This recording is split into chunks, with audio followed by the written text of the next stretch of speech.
illərlə arzu eləmişdilər ki, torpaqlar alınsın, qaydaq, torpağımızı öpəcəyik. Azərbaycan kişisini qaldırdığım halda belə bu cəmiyyətə təqdim olundu ki, mən Azərbaycan kişilərini aşağılayıram. Fikirlərinizə görə çox tənqid olunursunuz. Bu sizin psixoloji vəziyyətinizi necə təsir edir? Evdə imkanları olsaydı, məni ümumiyyətlə televiziyadan belə götürüb, gətirib evə qoyardılar və o qapıları əbədi mənim üzümə bağlayardılar ki, mən çıxmayım və danışmayım. Bəzən belə fikirlər dolaşır ki, Səidə xanım əslində sifarişli danışır hansısa mövzuları. Kimsə ona deyir ki, bu haqda danış deyə danışır. Əslində səmimisiniz? Çox adam yazır ki, gör heç çıxıb üzr istədi. Mən sadəcə gülürəm belə şərhlər oxuyub ki, nə üçün üzr istəməliyəm ki? Bir şey özüm üçün düz bilirəmsə, el aləm yığılıb gələ xeyri yoxdur.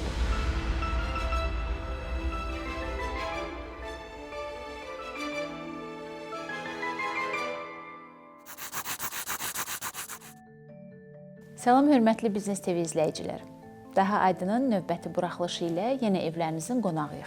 Bilirsiniz ki, Daha Aydında biz cəmiyyətin tanınan, sevilən, bəzən çox tənqid olunan simalarını, onların dünya görüşlərini, həqiqətlərini, bəlkə də həyatlarının detallarında gizlənən məqamları sizinlə birlikdə aydınlaşdırırıq. Bu dəfəki qonağım da əslində açıqlamaları ilə, mövqeyi ilə çoxlu müzakirələrə səbəb olunan, bəzən çox tənqid olunan simalardan biri Səidə Bəkir qızıdır. Səidə xanım, xoş gəlmisiniz. Xoş gördük. Əvvəlcə dəvətimizi qəbul etdiyiniz üçün təşəkkür edirik. Xoş oldu, buyurun. Səidə xanım, gəlin əvvəl ondan başlayaq ki, Səidə Bəkir qızı kimdir? Səidə Bəkir qızı 1980-ci il sentyabr ayının 14-də bir polis ailəsində dünyaya gələn qızdır. İki qardaşın bir bacısı, evində ortancılıdır, belə deyim, ikinci övladı. Sadə bir ailədə böyüyən və belə deyək də, həyatda öz ayaqları üzərində durmaq necə olur və seçilmək necə olur, qürurlu olmaq necə olur, vicdanlı olmaq necə olur, bunu ta o ilk belə deyək də, özümü anladığım anlardan görməyə başlayan birisiyəm. Təbii ki, bu da mənim atamın timsalında olub. Nə gözəl. Səidə xanım, jurnalist yoxsa aparıcı? Hansı sima sizə daha yaxındır? Valla, əslində insan elə məsəl üçün aparıcılar var ki, onlar araşdırmaçılardan daha çox tanınır. Və ya elə jurnalistlər var ki, onlar gündəlik efirdə olan aparıcılardan daha çox seçilir, daha çox izlənir və daha çox tanınır. Bizdə aparıcı adətən necə, yəni belə təsvir eləyirik də. Kameralar qarşısı, işıqlar və gözəl bir xanım, geyimi, keçimi, saç düzümü, makyajı yerində, tamaşaçılarla salamlaşan, müəyyən qonağına sualları verən və bununla da belə deyək də bu dar çərçivəni əhatə edən. Düzdür, indi biz o çərçivələri aşmışıq. Bəzən deyirlər ki, aparıcı xəbərini oxusun, getsin də. Onu deyən adamlar belə, amma istəyir ki, bugün onun qarşısına çıxan aparıcı Türkiyədəki kimi olsun aparıcılar.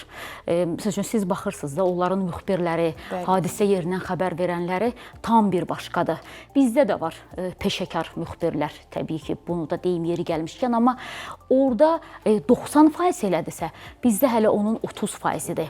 Məsəl üçün, onların millət vəkilləri bir başqa danışır. Adam istəyir ki, saatlarla ona qulaq assın, amma bizim millət vəkili əvvəlcədən soruşur ki, nə sual verəcəksən? Görün, mən o suala cavab verəcəm, yoxsa verməyəcəm. Məsəl üçün, onların danışıq tərzindən bizim danışıq tərzimiz. Yəni, nə demək istəyirəm də?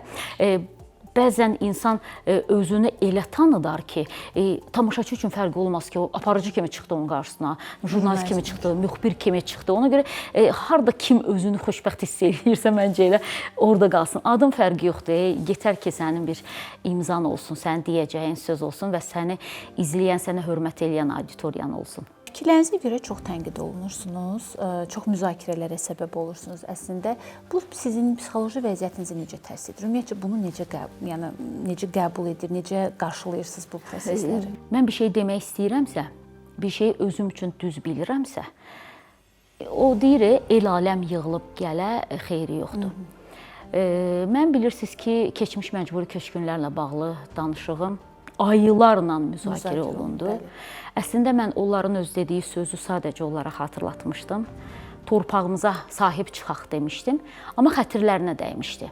Amma yenə də deyirəm, onların öz xatırlatması idi, çünki illərlə arzu eləmişdilər ki, torpaqlar alınsın, qaydaq, torpağımızı öpəcəyik, evimizin daşına əlimizi sürtək. Demək ki, Azərbaycan izləyicisi xatırlatmanı sevmədi, o istəmədi ona xatırladasan o şeyləri.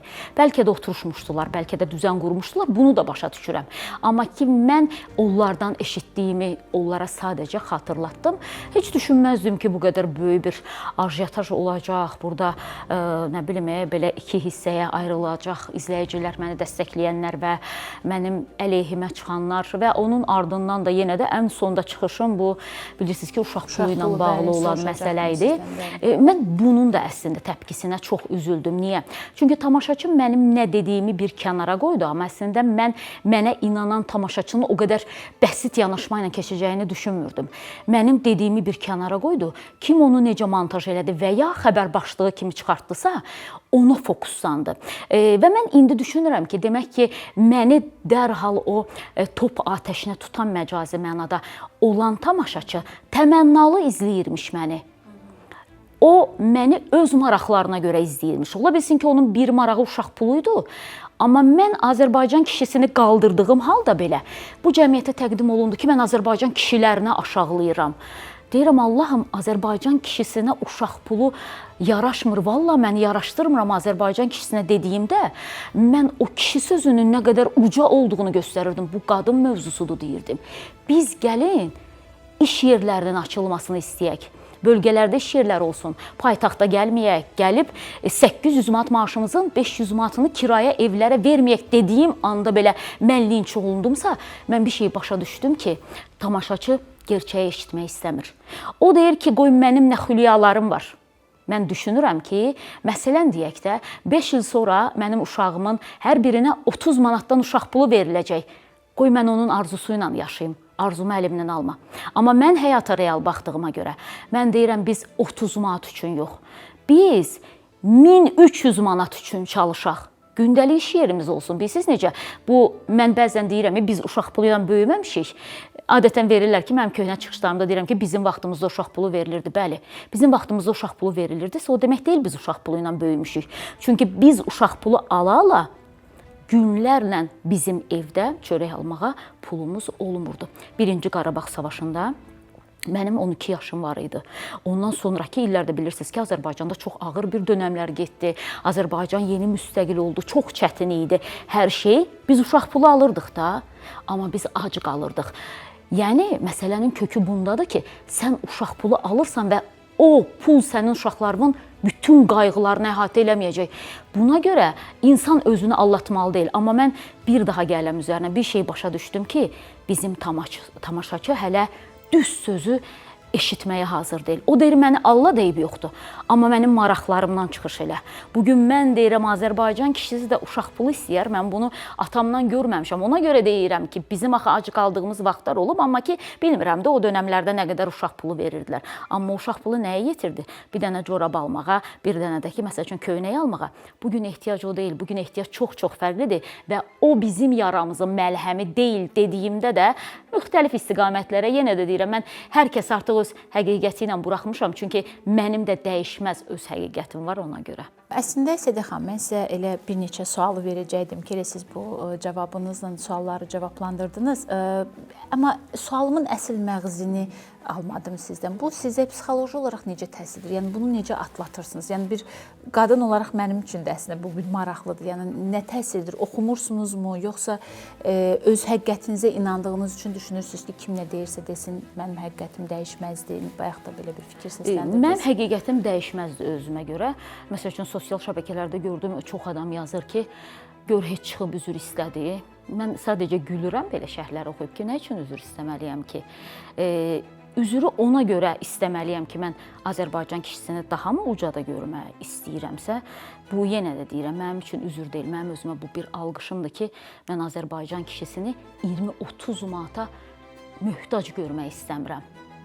Və hər dəfəsində də demişəm, hamıdan daha çox istəyirəm, niyə də istəməməliyəm ki, amma bugün bir şey yoxdursa, mən həyat düzənimi ona uyğun qururam. Balalarımın yükünü düşünürəm ki, özüm çəkəcəm. Dövlət mənə bunda kömək eləməyəcək. Buna görə də hesablayıb atıram addımları. Əslində mən məsəl üçün sonradan öz çıxışlarıma baxıram ki, bəlkə həqiqətən də səhv demişəm. Canlı efirdə 1 saat danışırsan, bir də görürsən ki, keçir. Amma mən incələdim. İncələməmişdən öncə Facebook sosial şəbəkəsində çıxış çıxdı qabağıma. Mənim çox hörmətli izləyicilərimdən biri, yaşı başa olan ağsaqqal bir şəxs paylaşım eləmişdi ki, Səidə üzr istəməlidir, ayıb olsun bu çıxışa filana görə.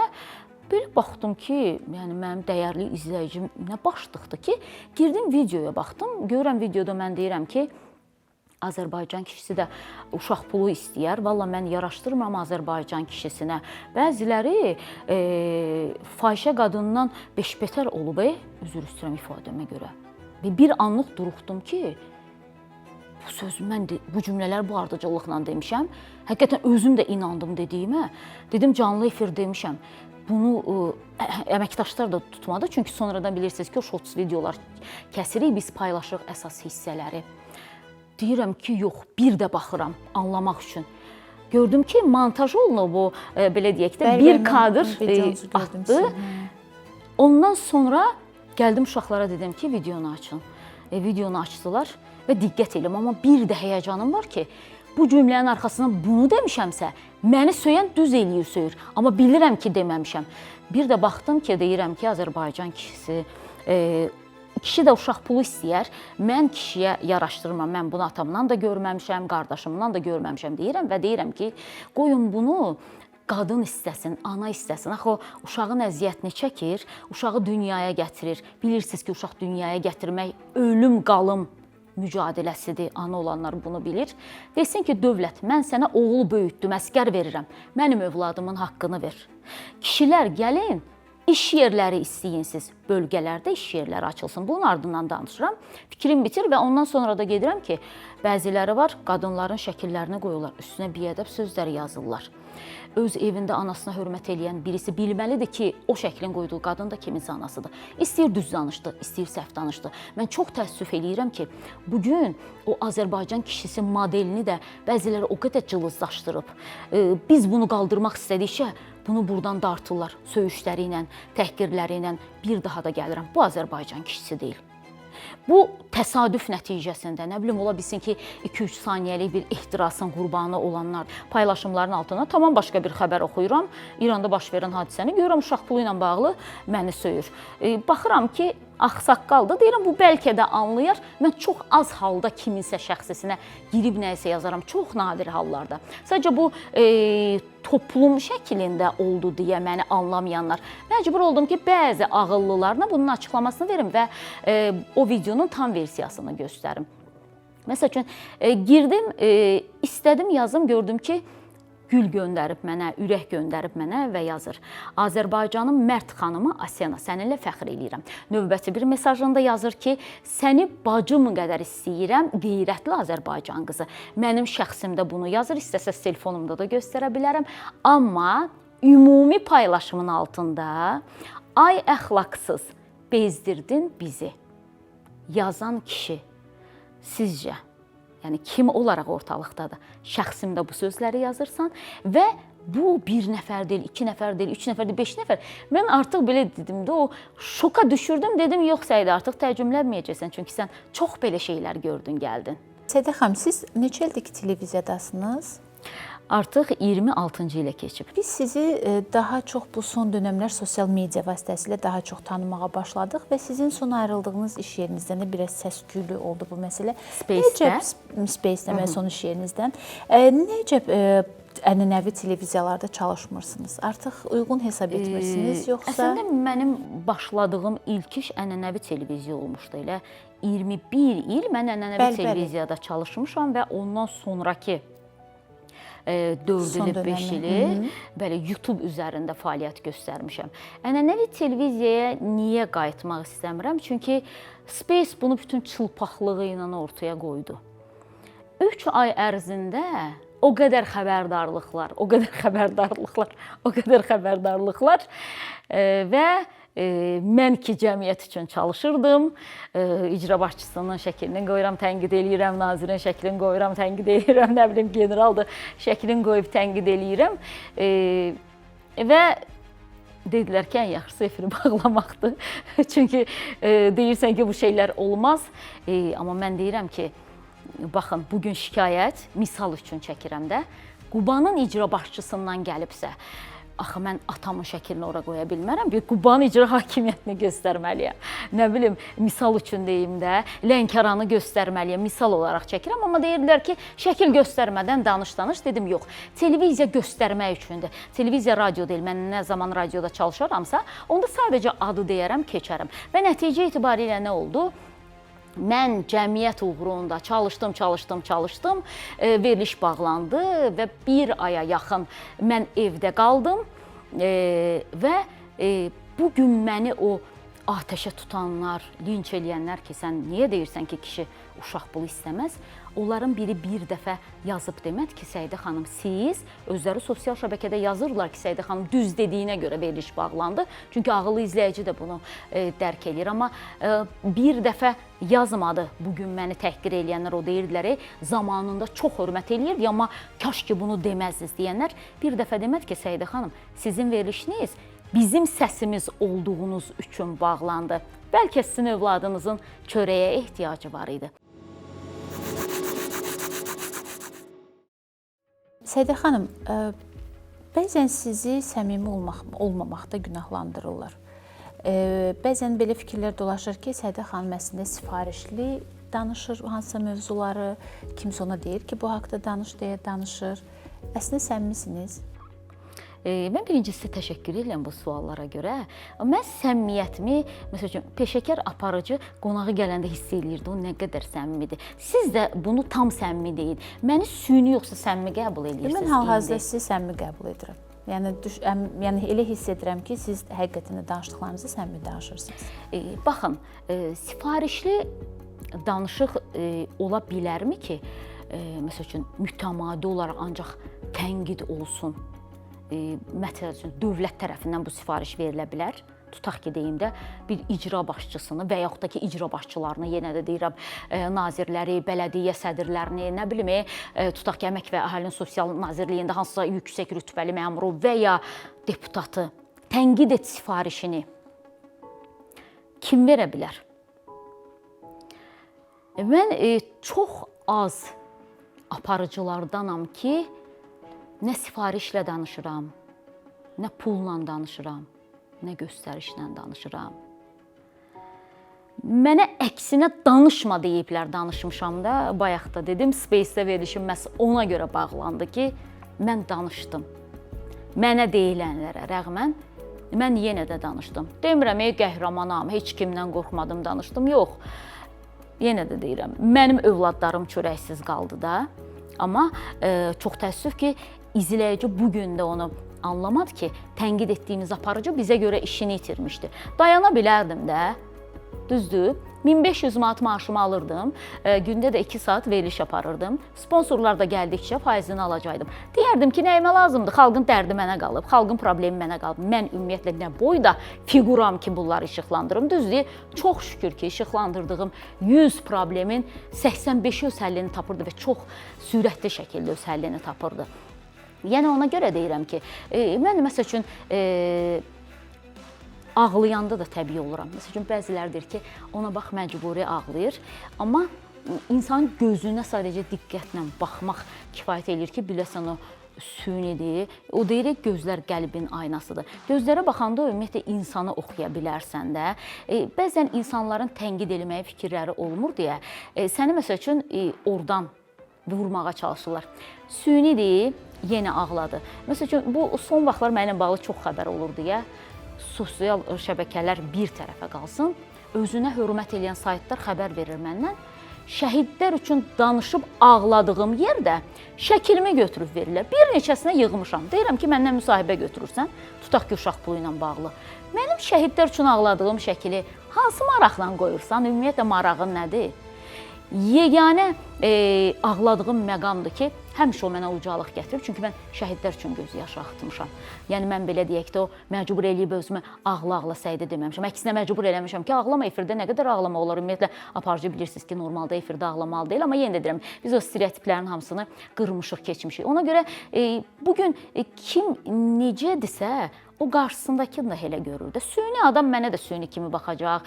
Nə bilim, içdən olan birisi sənə də içdən olan kimi baxacaq. Amma yenə də deyirəm, çox az Azərbaycanda azdan çoxdan sözünün dəyəri olan aparıcılardanam ki, nə pulla danışmıram, kimdənsə rüşvət almıram, bunu çox açıq şəkildə deyirəm. Bəzən deyirlər, İsraildən pul aldı, oradan buradan deyirəm, ay Allah, yalandısa gerçək olsun, heç olmasa özümün müəyyən maddi problemlərim var, onları həll edeyim. Ay nə bilim, dövlət pul verdi filan filan filan. Allah ağzınızdan eşitsin deməkdən başqa, inanın ki, da belə deyək də çarəm qalmır. Çünki bir neçə dəfə demişəm, görürəm ki, izləyici öz fikrindədir.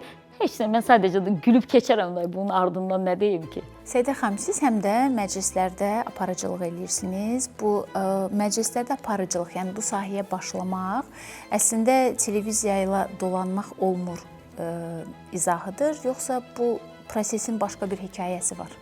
Mən bir şey deyim ki, mən məclislərdə aparıcılıq eləmirəm. Yalnız və yalnız şəhid övladlarının sünnət toylarında, kiçik toylarında və bir də ki, qazilərimizin toylarında tam təmənnasız mən əlimdən gələn nəyi eləyə bilərəmsə, onlara eləyirəm və bəzilərində olur ki, hətta özüm belə deyək də o şabaşı da yazdırıb gedirəm. Yalnız və yalnız belə, bir də ki, indi şəhid tədbirləri olanda təbii ki, orada heç pul söhbəti ola bilməz. Bəzən olub ki, gəlmişəm evə, görmüşəm ki, şokoladın altında qoyublar, dərhal təşkilatçıya yığmışam ki, mən şəhid övladları qarşısında həmişə başı aşağıyam. Məsəl üçün, bir təşkilatçı olub ki, götürməyib pulu ki, Səidə xanım, mən onu bayram hədiyyəsi olaraq buradakı bütün şəhid qadınlarına və bir Azərbaycan xanımı olaraq sizə vermişəm. Yəni, bu aparıcılığınıza görə deyil, sadəcə bir bayram hədiyyəsi olaraq. Onun xaricində yəni getməmişəm. Açığı düşünürdüm maddi baxımından çox belə sıxıntılar, bir tərəfdən də belə deyək də bir tələbə anası olaraq ödənişli təhsil, gündəlik Sumqayıtdan Bakıya gəlmə, xərclər filan, yəni görürdüm ki, maddi sıxıntılar, yəni belə deyək də o bir qədər öhdəsindən gəlmək olmuş. Düşündüm, hətta danışdım da hörmət elədiyim adamlarla ki, çox samballı məclisi keçən toylarda, hansı ki o toylara ev sahibliyi edir, şadlıq evləri, onlarda gedim çalışım. Hətta əvvəl danışdıqda sonra düşündüm ki, amma mən xəbər siması ciddi, sonra oradan bir bəy havası verin filan. Düzdür, onu da öz ruhuna görə aparıram. Bəzilər deyir ki, amma sən danışığında heç bilməsən ki, sən bu cür gözəl toy idarə eləyirsən. Amma düşündüm ki, yox, mən orada artıq o imici zədələyəcəm də, düzdür.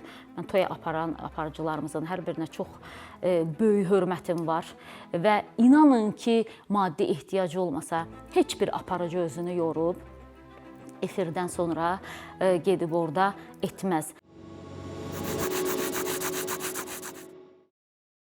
Bəs yaxşı, bu sizlə bağlı tənqidlərə ali üzvləriniz necə yanaşır, necə qarşılayır? Necə mövqe alırlar sizin yanınızda bu prosesdə? Mən tam səmimi deyim, evdə imkanları olsaydı, məni ümumiyyətlə televiziyadan belə götürüb, gətirib evə qoyardılar və o qapıları əbədi mənim üzümə bağlayardılar ki, mən çıxmayım və danışmayım. Bu tək mənim ailə üzvlərim deyil. Almaniyada 25 ildir ki, əmim yaşayır. Oranın vətəndaşıdır. Artıq o qoşulub bu proseslərə. Mənə yazır, görür ki, mən sabah nəyisə haqqında danışıram, bibimə deyir. Mən dünən dedim Səidəyə, Səidə mənə qulaq asmadı. Sən onu başa sal ki, danışmasın, dinməsin, oxusun, keçsin. Bunu şərh verməsin. Görür ki, bəziləri düzgün qarşılamır filan və yoldaşım çox etiraz eləyir, qızım etiraz eləyir ki, ana görürsən ki, yəni sənin dediyin maraqlı deyil də, ona öz istəkləri maraqlıdırsa, demək ki, danışmayacaqsan o adamlar üçün. Mən açığı neçə dəfə deyildi, dayanmadım ki, o deyirəm, el aləm də yığılıb gəlsə, məni fikrimdən kimsə daşındıra bilməz. Mən nəyisə hədəfləmişəmsə, mütləq onu eləyəcəm, sonunda ölüm də varsa. Getməyi istəmirəmsə, milyonlar tökülsün orada, yenə də ora getməyəcəm ki, yox, mən onu istəmirəm. Və məcburi köçkün söhbətində eyni şeyi dedilər. Dayanmadım, şərhimi verdim. Onun ardından bilirsiniz ki, Rəqsanə ilə bir qalmaqalımız oldu. Düzdür, mən ona qalmaqal deməzdim. Əslində gördüyümü şərh eləmişdim. Sadəcə Rəqsanə xanıma da onun məlumatını başqa cür vermişdilər. Belə deyək də, onu çox mənfi şeylərlə yükləmişdilər və o özündən qeyri-ixtiyari videolar çəkdi. Düzdür, ondan sonra da özü böyüklük elədi, dəfələrlə üzr istədi və belə deyək də, bunda da hətta dedilər. Hətta mənim qardaşım dedi ki, bacı, mən sənin səhifənə ümumiyyətlə o xəbəri yaraşdırmadım. Sən özünə necə yaraşdırdın ki, elə bir şeyi müzakirə elədin ümumiyyətlə? Dedim, valla elə şeylər var ki, mən ondan keçə bilmirəm də. Ola bilsin ki, məsəl üçün, onun çox bir xəbər yükü yox idi. Amma məsəl üçün, mən xanım olaraq onu ona yaraşdırmadım. Yenə də fikrimi elə dedim ki, yaraşdırmıram mən sizə. Sadəcə mən yenə də orada heç bir təhqir eləməmişdim. Bir daha gəlirəm üzərinə. Məsələn, orada da dedilər, ay, hay, küy, belə xəbər başlıqlarına filanlarına baxırdım. Deyirdim, ay Allah, bizim jurnalist həmkarlarımız elə ki, Allahdan axtarır bəziləri ki, bir şey olsun, onun da üstünə 5 dənəsini qoyum çıxarım başlığa. Məsələn, mən bunu həmişə demişəm, bugün də deyirəm.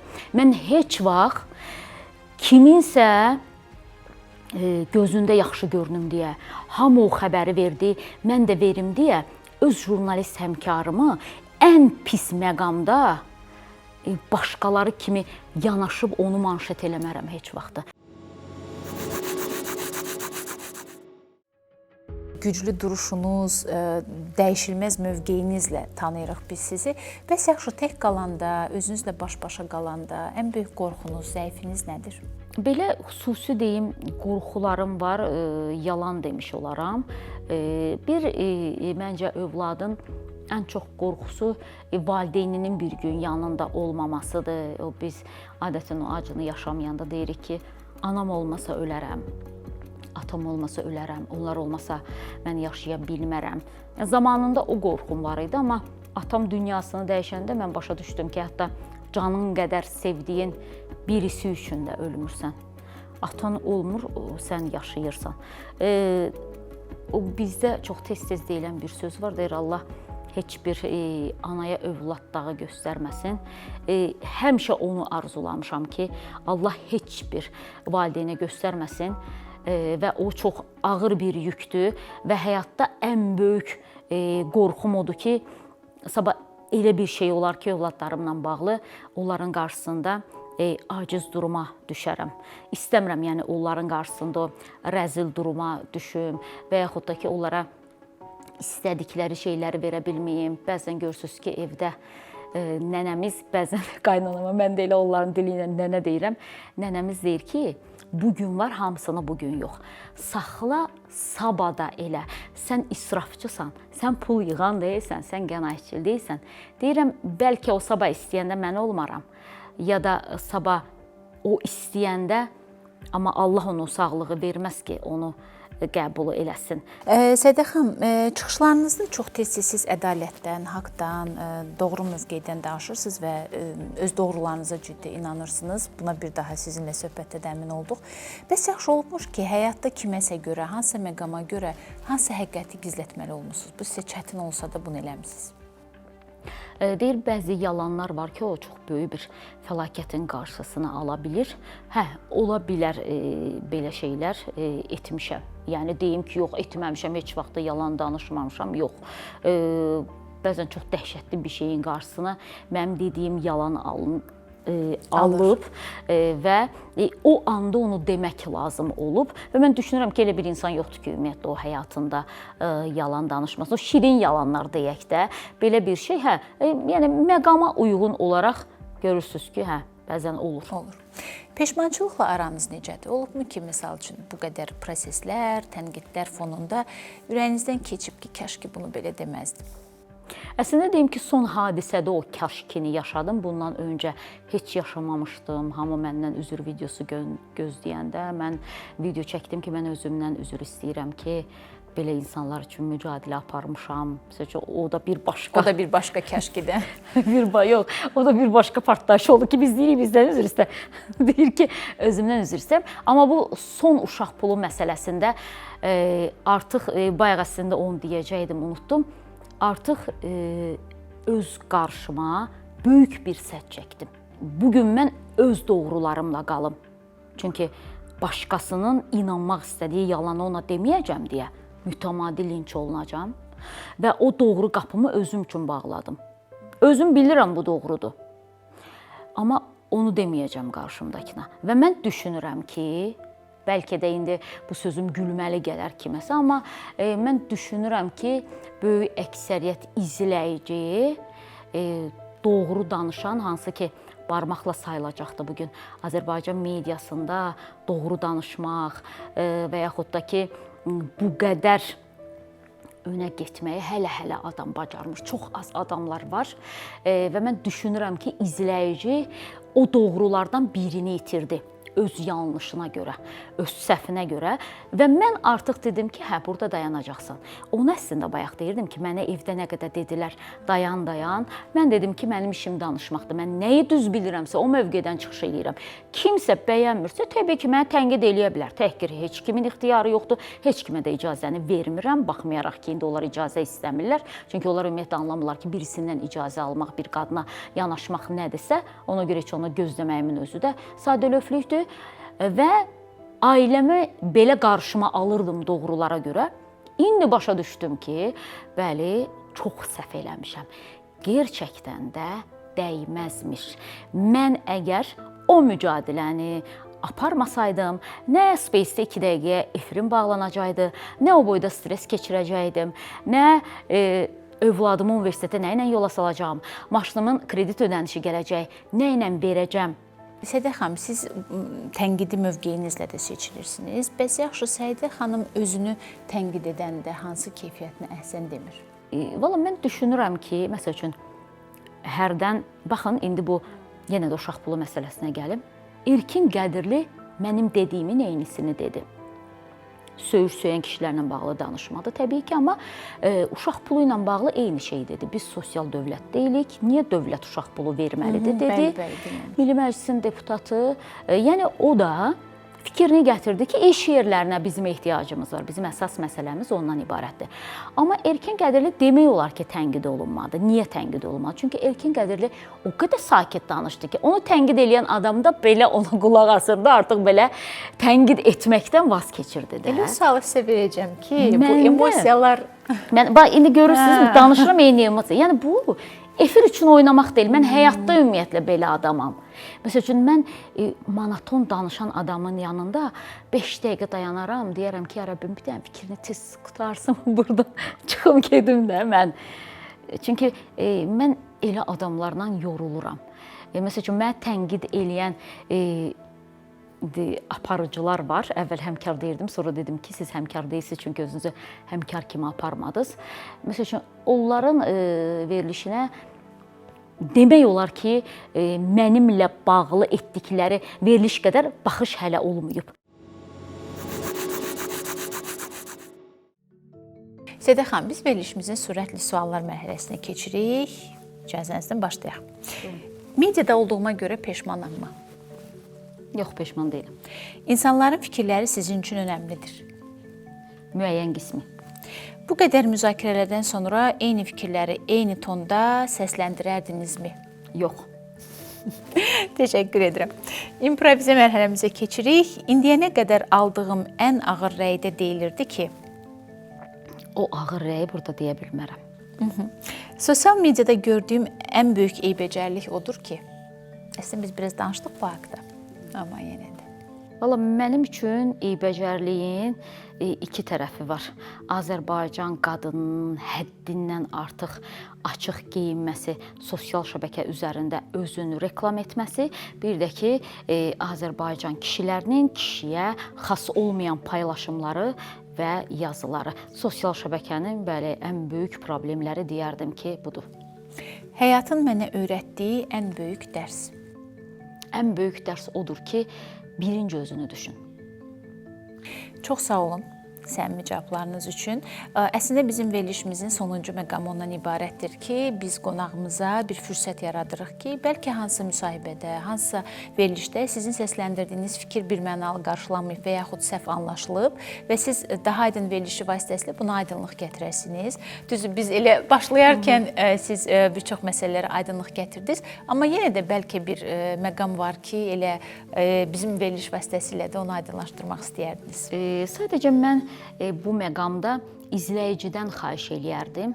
Şəxsən öz adıma deyirəm ki, bəzən olur ki, mən kiminsə müsahibəsinə qulaq asıram, şərhlərə baxıram ki, onu çox tənqid eləyirlər, təhqir eləyirlər. Baxıram ki, axı burada təhqirli heç nə yoxdur, bir də təkrar baxıram. Və olub ki, birisinin paylaşımı üzərindən yola çıxıb danışmışam, sonra həmin şəxs videonun orijinal versiyasını mənə göstərib ki, Səidə xanım, bildim ki, tamını izləməmisiniz. Tamını izləsəydiniz, siz o fikirləri deməzdiniz. Tamını izləmişəm və onun ardından üzr istəyərək bunu şərh etmişəm bir gün sonra. Və o məqamı yaşayandan sonra kimin nə paylaşmasından asılı olmayaraq mütləq adamın adı ilə axtarış verirəm. Hansı kanalda olub veriliş axtarıram. Görün burada nə demək istədi. Bax, eyni şeyi mən yaşadım bu bizim deputat Günay Ağamalıda. Hansı ki, əksəriyyəti elə gəldi ki, mən Günay Ağamalının tərəfini tutmuşam. Bəli. Mən burada da dedim. Mən tərəf tutan işləmirəm. Mənim üçün ümumiyyətlə heç maraqlı deyil hansı millət vəkili nə dedi.